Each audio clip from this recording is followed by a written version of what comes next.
Arema Malang dengan Persiraja Banda Aceh akhirnya berimbang dengan skor 1-1. Dan di video ini saya hanya ingin fokus kepada Arema Malang, bagaimana di pertandingan tadi lawan Persiraja Banda Aceh.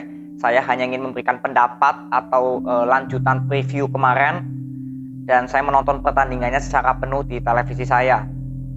Jadi seperti yang saya katakan di preview kemarin, bahwa Arema Malang ini yang pertama sedang seret gol ya, atau pemain-pemain yang dapat mencetak gol ini lagi nggak konsisten lah. Dalam 4 pertandingan terakhir hanya mencetak 3 gol, termasuk lawan Persiraja Banda Aceh ini. Dan juga yang kedua, Arema Malang yang saya lihat selalu kesusahan kalau bertemu dengan tim yang cenderung bertahan. Itu ya yang menjadi fokus utama saya di preview kemarin. Dan di pertandingan tadi saya mendapatkan beberapa evaluasi yang menurut saya ini pengen saya coba berikan kepada kalian.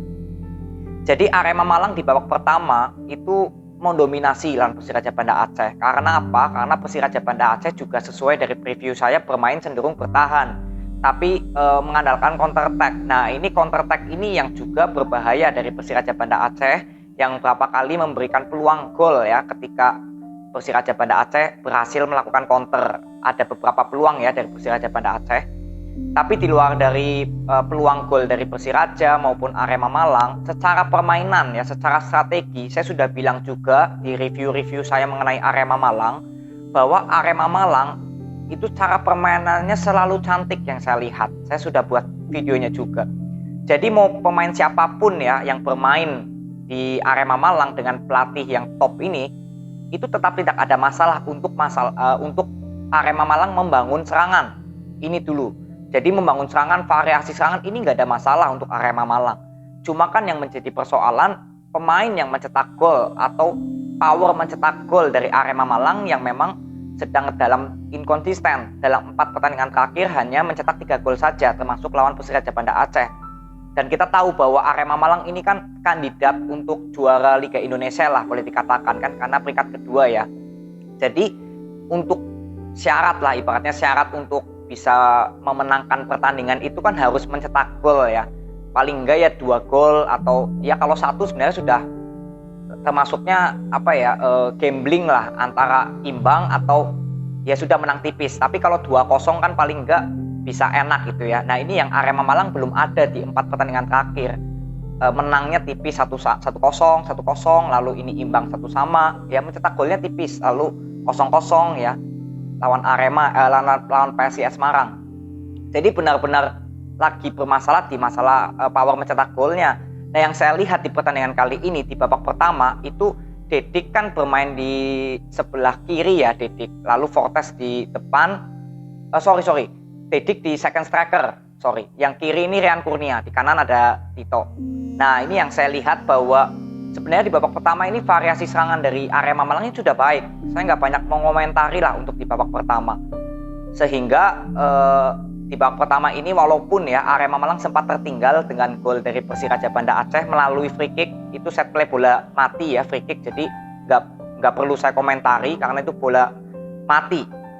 Nah, kita langsung aja loncat ke babak kedua. Di sini ada pergantian strategi atau pergantian pemain, bahwa M. Rafli dimainkan itu menjadi second striker, dan Dedik sebenarnya kalau yang saya lihat lebih ditarik ke sebelah kiri, dan sebelah kanan ini ada Tito ya, kalau nggak salah. Di babak pertama Ridwan, saya lupa. Jadi sebelah kanan ini Tito. Nah, yang saya lihat permainan dari Arema Malang di babak kedua ini memang banyak sekali bola possession atau variasi serangan yang dilakukan oleh pemain Arema di babak kedua. Boleh dibilang ini mendominasi lah Arema Malang. Tapi yang menjadi persoalan adalah finishing dari variasi serangannya. Penyelesaian akhir dalam memutuskan untuk antara memberi crossing atau melakukan intercept atau melakukan shoot gitu ya. Ini kan ada 3 ya cara yang menurut saya untuk melakukan peluang gol lah.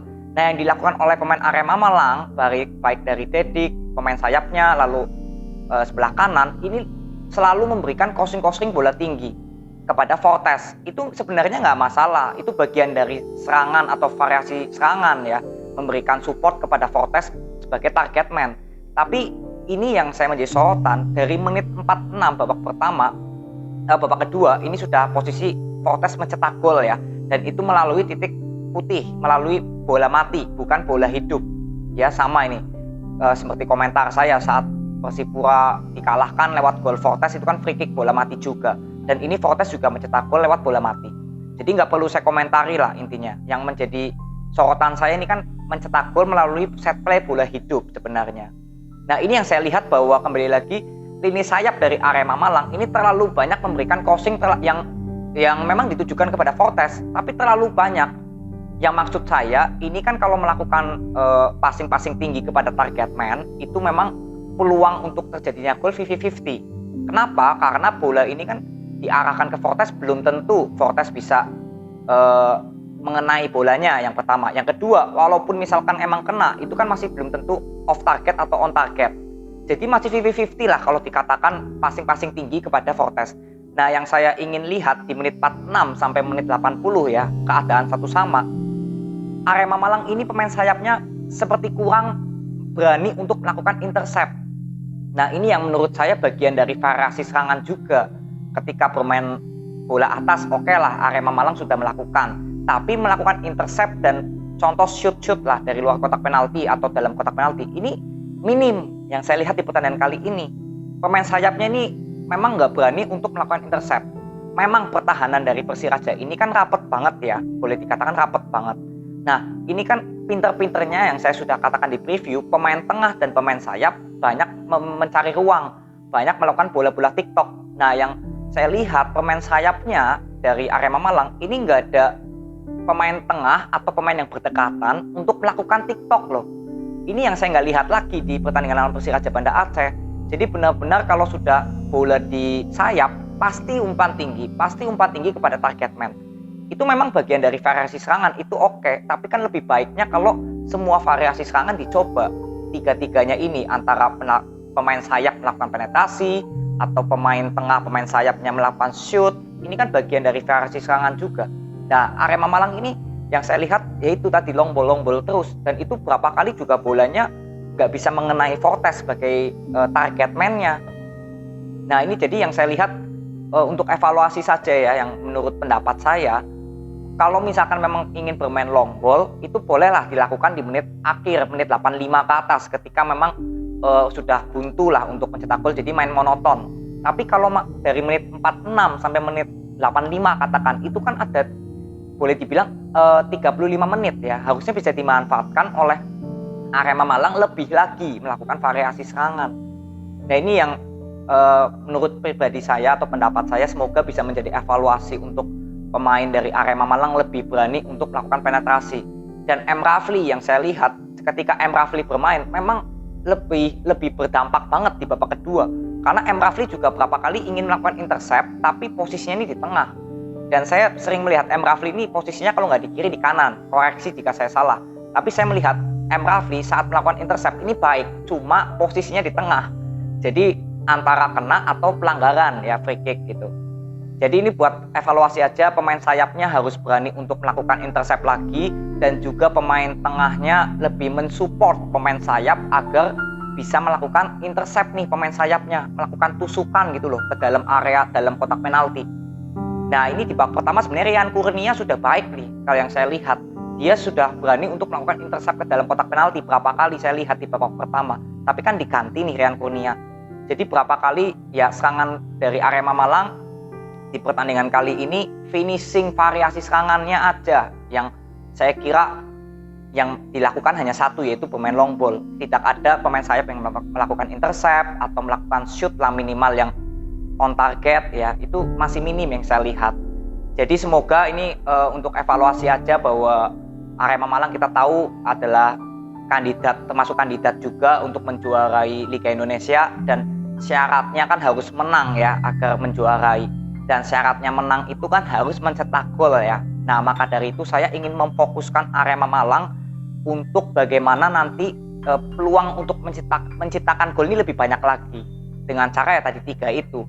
Bermain long ball oke, nggak masalah ke target man. Tapi memainkan intercept ya, pemain sayapnya juga penting. Dan juga ya banyak melakukan shoot yang mungkin efisien ya silakan.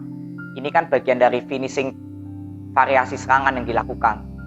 Finishingnya gitu loh, keputusan akhir dalam ingin mengambil keputusan apa nih untuk finishing terakhir penyerangannya. Nah, itu yang sebenarnya saya fokuskan di Arema Malang. Ya, jadi saya sudah bilang bahwa Arema Malang ini untuk membangun serangan itu bagus, cara melakukan pertahanan juga bagus. Ya, kalau untuk masalah pertahanan kan saya nggak perlu bahas ya di Arema Malang karena sudah bagus. Dan ini juga kemasukannya lewat free kick, yaitu bola mati. Jadi nggak perlu dikomentari, intinya sudah bagus. Tapi kan membangun serangannya ini sudah mantep, tinggal finishing akhirnya di masalah penyerangannya itu loh yang menjadi sorotan saya. Jadi itu aja evaluasi yang saya bisa berikan, yang saya dapatkan dari Arema Malang. Saya nggak peduli yang nonton video ini mau dikit mau banyak, tapi ini semua untuk Arema Malang. Semoga Arema Malang terus bisa memberikan gol, karena syarat untuk menang itu kan menciptakan gol. Itu ya, jadi saya fokuskan ini Arema Malang, dan nanti akan saya review ke depannya untuk Arema Malang. Saya ingin melihat perkembangan variasi serangan akhir dari para pemain Arema Malang dalam menciptakan peluang gol, tujuan akhir dari menciptakan variasi serangan. Jadi itu aja pendapat yang saya bisa berikan untuk Arema Malang. Saya minta maaf jika ada omongan saya yang salah. Ini semua saya berikan untuk Arema Malang menurut pendapat saya. Semoga Arema Malang terus bisa mendekatkan diri dengan peringkat-peringkat atas dan menjaga asa untuk juara Liga Indonesia. Ya, itu aja. Terima kasih yang sudah nonton sampai akhir. Respect buat kalian. Nanti kita ketemu di review atau prediksi skor. Kemungkinan kalau saya bisa buat, saya buat di Arema Malang. Ya, thank you. See you.